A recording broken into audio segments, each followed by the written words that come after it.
안녕하세요 여러분. 지난 시간에 우리는 필립 안시의 하나님 당신께 실망했습니다 에서 첫 번째 질문인 하나님은 공평하신가를 함께 살펴봤습니다. 기억하시나요? 얀시는 우리가 마음속으로만 담아뒀던 세 가지 질문을 던진다고 말씀드렸는데요. 첫 번째, 하나님은 공평하신가? 두 번째, 하나님은 침묵하시는가? 세 번째, 하나님은 숨어 계시는가? 오늘은 두 번째 질문, 하나님은 침묵하시는가에 대해 함께 들어가 보려고 합니다. 여러분, 간절히 기도하는데 아무런 응답이 없는 것 같을 때 하나님, 저 여기 있어요. 들리세요? 이렇게 외쳐도 아무 대답이 없는 것처럼 느껴질 때 여러분 있으시죠? 마치 하늘 향해 말을 거는데 메아리조차 돌아오지 않는 것 같은 그 답답함. 오늘은 바로 그 침묵에 대한 이야기를 해보려고 하는데요. 얀시는 이렇게 시작합니다. 하나님이 침묵하신다는 느낌은 신앙생활에서 가장 고통스러운 경험 중 하나다. 생각해 보세요. 우리는 기도할 때 뭔가 기대하잖아요. 마음에 평안이 오길 기대하거나 또는 문제가 해결되길 기대하죠. 적어도 하나님이 들어주신다는 확신이라도 오길 바라죠. 그런데 그 어떤 것도 느껴지지 않을 때가 있습니다. 기도에도 뭔가 벽을 향해 말하는 것 같은 느낌. 하나님은 정말 내 기도를 듣고 계신 걸까? 아니면 나를 무시하고 계신 걸까?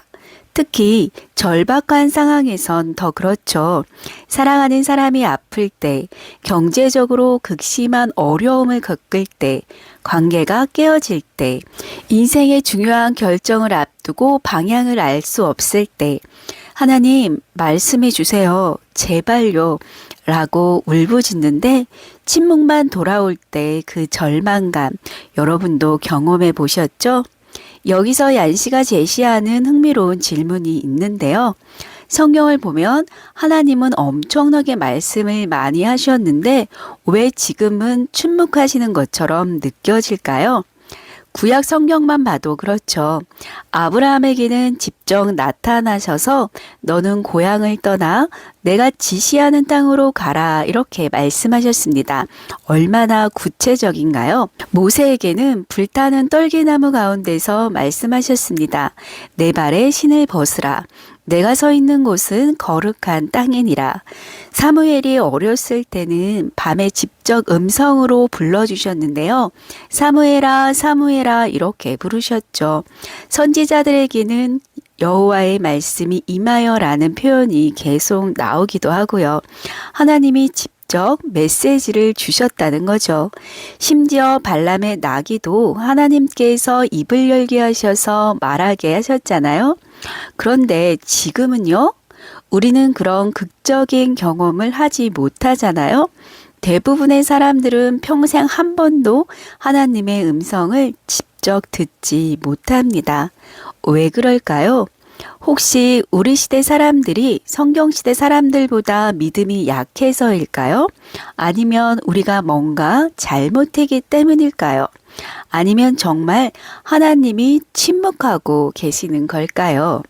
얀시는 성경 역사에서 중요한 지점 하나를 짚어주는데요. 바로 구약과 신약 사이의 400년이라는 시간입니다. 구약의 마지막 책 말라기 이후로 신약의 첫 책 마태복음까지 약 400년의 세월이 흘렀는데요.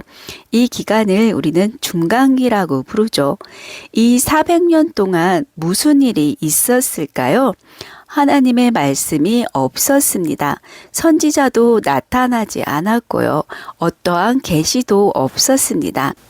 생각해 보세요. 400년입니다. 한 세대가 30년이라고만 쳐도 13, 14세대가 지나간 거죠. 할아버지의 할아버지의 할아버지도 하나님의 말씀을 듣지 못했고 그 할아버지도 또 그 할아버지도 계속 이렇게 된 거죠. 이스라엘 백성들은 얼마나 답답했을까요? 하나님, 왜 아무 말씀도 안 하세요? 우리가 뭘 잘못했나요? 그런데 중요한 건 하나님이 그들을 버리신 게 아니었다는 것입니다. 하나님은 침묵 속에서도 역사를 준비하고 계셨거든요. 바로 예수님이 오실 그 완벽할 때를 말이죠. 성경은 이렇게 말합니다. 때가 참에 하나님이 그 아들을 보내사 하나님의 침묵은 부재가 아니라 더 큰 말씀을 준비하고 계셨던 거였습니다. 얀 씨가 강조하는 가장 중요한 포인트가 여기 있는데요. 하나님은 침묵하지 않으셨다. 오히려 가장 완벽한 방법으로 말씀하셨다. 바로 예수님을 통해서. 생각해 보세요. 구약시대에 하나님은 어떻게 말씀하셨나요? 음성으로, 꿈으로, 환상으로, 선지자를 통해서, 기적을 통해서. 그런데 신약에 와서는 완전히 다른 방식으로 말씀하셨죠. 직접 사람이 되셔서 오신 거예요. 히브리서는 이렇게 시작합니다. 옛적의 선지자들을 통하여 여러 부분과 여러 모양으로 우리 조상들에게 말씀하신 하나님이 이 모든 날 마지막에는 아들을 통하여 우리에게 말씀하셨으니 이게 얼마나 놀라운 일인지 아세요? 하나님이 인간의 언어를 배우는 거예요. 배고픔을 느끼시고 또 피곤함을 경험하시고 눈물을 흘리시고 웃으시고 우리와 똑같이 살아보신 것이죠. 말씀이 육신이 되어 우리 가운데 거하심에 이보다 더 명확한 말씀이 있을까요? 그렇다면 왜 우리는 여전히 하나님이 침묵하신다고 느낄까요? 얀 씨는 몇 가지 이유를 제시하는데요. 첫째, 우리가 원하는 방식의 응답을 기대하기 때문입니다. 우리는 보통 이런 걸 원하죠. 구체적인 음성, 또 즉각적인 기적, 눈에 보이는 징조, 명확한 확신. 하지만 하나님은 종종 다른 방식으로 말씀하십니다. 성경을 통해서 말씀하시고 작은 내면의 평안을 통해서도 말씀하시고 또 다른 사람을 통해 시간이 지나고 나서야 알 수 있는 방법으로도 말씀하시죠. 우리가 듣고 싶은 방식으로 말씀하시지 않는다고 해서 말씀하지 않으시는 건 아닙니다. 둘째, 우리가 듣지 못할 만큼 우리의 삶이 시끄럽기 때문입니다. 하루에 우리는 얼마나 많은 소음에 노출되나요? TV, 유튜브, SNS, 업무의 압박, 관계의 복잡함, 끊임없는 걱정과 생각들. 하나님의 음성은 종종 세미한 소리로 오는데 우리의 삶이 너무 시끄러워서 듣지 못하는 거죠. 엘리야의 이야기를 기억하시죠? 하나님은 강한 바람에도 또 지진에도 불에도 계시지 않았습니다. 그 다음에 온 미세한 소리에 계셨죠. 셋째, 하나님이 우리의 믿음을 키우고 계시기 때문입니다. 부모가 아이를 키울 때를 생각해 보세요. 처음에는 모든 걸 다 해주죠. 밥 먹여주고, 옷 입혀주고, 안아주고. 하지만 아이가 자라면서 부모는 점점 뒤로 물러나요. 이제 내가 해봐. 이제 아이를 사랑하지 않아서일까요? 아니죠. 오히려 아이가 성장하길 원하기 때문이죠. 하나님도 마찬가지입니다. 때로는 침묵을 통해 우리의 믿음을 성숙시키시는 것이죠. 눈에 보이지 않고 귀에 들리지 않아도 하나님을 신뢰하는 법을 배우게 하시는 것입니다. 얀 씨는 시편으로 우리를 안내하는데요. 시편을 보면 하나님의 침묵에 대한 절규가 가득합니다. 시편 13편 여호와여 어느 때까지니까 나를 영원히 잊으시나이까? 주의 얼굴을 나에게서 어느 때까지 숨기시겠나이까? 시편 22편 내 하나님이여 내 하나님이여 어찌 나를 버리셨나이까? 어찌 나를 멀리하여 돕지 아니하시오며 내 신음하는 소리를 듣지 아니하시나이까? 시편 44편 하나님이여 주께서 우리를 버려 흩으셨고 분노하셨사오니 우리를 회복시키소서. 이 시편들을 보면 알 수 있죠. 하나님의 침묵을 경험하는 건 우리만이 아니라는 거죠. 신앙의 선배들도 똑같이 경험했으니까요. 그런데 여기서 중요한 게 있는데요. 이 시편들이 대부분 어떻게 끝나는지 아세요? 시편 13편은 이렇게 끝이 납니다. 나는 오직 주의 인자하심을 의뢰하였사오니 내 마음은 주의 구원을 기뻐하리이다. 내가 여호와를 찬송하리니 이는 그가 나를 후대하심이로다. 절망으로 시작했지만 찬양으로 끝나죠. 왜 그럴까요? 그들은 깨달았기 때문입니다. 하나님이 침묵하시는 것처럼 느껴져도 하나님은 여전히 신실하다는 것을, 또 응답이 지금 당장 오지 않아도 하나님은 결국 응답하신다는 것을 깨달았기 때문이죠. 가장 놀라운 건 예수님도 하나님의 침묵을 경험하셨다는 것입니다. 십자가 위에서 예수님이 외치셨죠. 엘리 엘리 라마 사막다니. 하나님의 아들이신 예수님조차 그 순간 하나님의 침묵을 경험하셨습니다. 하늘이 닫히는 것 같은 그 끔찍한 순간을 겪으셨던 거죠. 왜 이게 중요할까요? 예수님이 우리의 고통을 진짜로 이해하신다는 것입니다. 우리가 하나님 왜 대답이 없으세요? 라고 외칠 때 예수님도 나도 그 경험했어. 나도 그 고통을 안다 라고 말씀하실 수 있는 것이죠. 그리고 더 중요한 건 예수님께서 십자가에서 마지막으로 하신 말씀이 뭐였죠? 아버지, 내 영혼을 아버지 손에 부탁하나이다. 침묵 속에서도 버림받은 것 같은 느낌 속에서도 예수님은 하나님을 신뢰하셨습니다. 얀시는 이렇게 말합니다. 하나님의 침묵이 하나님의 무관심을 의미하지 않는다고요. 농부가 씨를 뿌리고 나면 한동안 아무 일도 일어나지 않는 것처럼 보이죠. 땅 위로는 아무것도 보이지 않습니다. 하지만 땅 속에서는 엄청난 일이 일어나고 있지 않나요? 뿌리가 내려가고 싹이 준비되어 있는 거죠. 엄마 뱃속의 아기도 마찬가지입니다. 처음 몇 달은 배도 별로 안 나오고 태동도 안 느껴지죠. 하지만 그 침묵 같은 시간 동안 생명의 가장 소중한 형성이 일어나고 있는 것이죠. 하나님의 침묵도 그렇습니다. 우리 눈에 보이지 않고 귀에 들리지 않아도 하나님은 일하시고 계십니다. 얀 씨는 이렇게 표현합니다. 하나님은 무대 뒤에서 일하고 계신다. 우리가 볼 수 없는 곳에서 우리가 이해할 수 없는 방법으로. 그렇다면 하나님이 침묵하시는 것처럼 느껴질 때 우리는 어떻게 해야 할까요? 얀 씨가 제안하는 몇 가지가 있습니다. 첫째, 계속 기도하세요.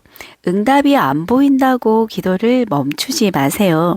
예수님도 비유로 가르치셨잖아요. 불의한 재판관에게 계속 찾아가는 가부의 이야기요. 기도의 목적은 하나님을 설득하는 게 아니에요. 우리 마음을 하나님께 정렬시키는 거죠. 계속 기도하면서 우리는 하나님을 더 깊이 의지하게 되는 거죠. 둘째, 성경을 읽으세요. 하나님이 직접 음성으로 말씀하시지 않으신다고 해서 말씀하지 않으시는 게 아니죠. 하나님은 이미 성경을 통해 충분히 말씀하셨습니다. 성경은 하나님의 기록된 음성입니다. 우리가 하나님 말씀해 주세요 라고 할 때 하나님은 내가 이미 성경에 다 말해뒀는데 라고 하실 수도 있습니다. 셋째, 과거를 기억하세요. 하나님이 과거에 어떻게 일하셨는지 기억하는 것입니다. 당신이 경험한 하나님의 은혜, 또 응답, 인도하심을 떠올려 보세요. 시편 기자들도 그렇게 했는데요. 하나님께서 옛날에 행하신 일들을 기억하나이다 라고 고백하면서 현재의 침묵을 견뎌냈죠. 시편 기자들도 그렇게 했는데요. 하나님께서 옛날에 행하신 일들을 기억하나이다 라고 고백하면서 현재의 침묵을 견뎌냈죠. 넷째, 공동체 안에 머무세요. 혼자서 하나님의 침묵을 견디려고 하지 마세요. 신앙 공동체가 필요합니다. 내가 하나님의 음성을 듣지 못할 때 다른 사람들의 간증을 통해 하나님이 여전히 일하고 계신다는 걸 알 수 있습니다. 다른 사람들의 믿음이 나의 믿음을 붙들어 줄 수 있는 것이죠. 다섯째, 기다림을 배우세요. 이게 가장 어려운 것인데요. 우리는 즉각적인 답을 원하잖아요. 하지만 하나님의 타이밍은 우리와 다를 때가 많습니다. 기다림은 수동적인 게 아닙니다. 적극적인 믿음입니다. 하나님이 응답하실 거야. 나는 그걸 믿어 라고 고백하면서 기다리는 거죠. 얀 씨는 약속합니다. 하나님의 침묵은 영원하지 않다고요. 구약과 신약 사이에 400년 침묵도 결국 끝났으니까요. 예수님이 오심으로써요. 우리 인생의 침묵도 끝날 것입니다. 때로는 이 땅에서 끝날 수도 있고 때로는 천국에서야 알게 될 수도 있겠죠. 하지만 확실한 건 언젠가는 우리가 이렇게 말하게 될 거라는 것입니다. 아, 그때 하나님이 침묵하셨던 게 아니었구나. 하나님은 그때도 일하고 계셨구나. 내가 몰랐을 뿐이지. 라고 생각할 날이 언젠간 오게 된다는 것입니다. 여러분, 지금 하나님의 침묵 속에 계신가요? 간절히 기도하는데 아무 응답이 없는 것 같나요? 하나님 들리세요 라고 외치고 있지는 않나요? 얀 씨가 우리에게 주는 메시지는 이것입니다. 하나님은 침묵하지 않으셨습니다. 하나님은 이미 예수님을 통해 가장 완벽하게 말씀하셨습니다. 그리고 예수님을 통해 하나님은 이렇게 말씀하세요. 나는 너를 사랑한다. 나는 너를 결코 버리지 않는다. 나는 너와 함께한다. 나는 너를 위해 십자가까지 졌다. 이보다 더 큰 말씀이 어디 있습니까? 우리가 듣고 싶은 답이 지금 당장 안 들린다고 해서 하나님이 침묵하시는 게 아닙니다. 오히려 하나님은 우리에게 가장 중요한 것을 이미 말씀하셨죠. 바로 나는 너를 사랑한다 그 메시지를요. 이번 한 주 여러분께 이러한 질문을 드려볼게요. 나는 하나님께 어떤 대답을 듣고 싶어 하나요? 혹시 내가 원하는 방식의 응답만 기다리고 있는 건 아닐까요? 하나님이 이미 성경을 통해 예수님을 통해 말씀하신 것들을 귀담아 듣고 있나요? 완벽한 답이 올 때까지 기다리지 마세요. 대신 하나님이 이미 주신 가장 큰 답, 예수님을 붙드세요. 침묵 속에서도 계속 기도하세요. 또 성경을 읽으세요. 공동체 안에 머무세요. 그리고 기다리세요. 하나님의 타이밍은 완벽하니까요. 필립 얀 씨의 말로 오늘도 마무리하겠습니다. 하나님이 침묵하실 때 그것은 우리를 무시해서가 아니라 우리의 믿음이 듣는 것에서 믿는 것으로 성숙하길 원하시기 때문이다. 다음 시간에는 세 번째 질문, 하나님은 숨어 계시는가를 함께 나누어 보도록 하겠습니다. 감사합니다.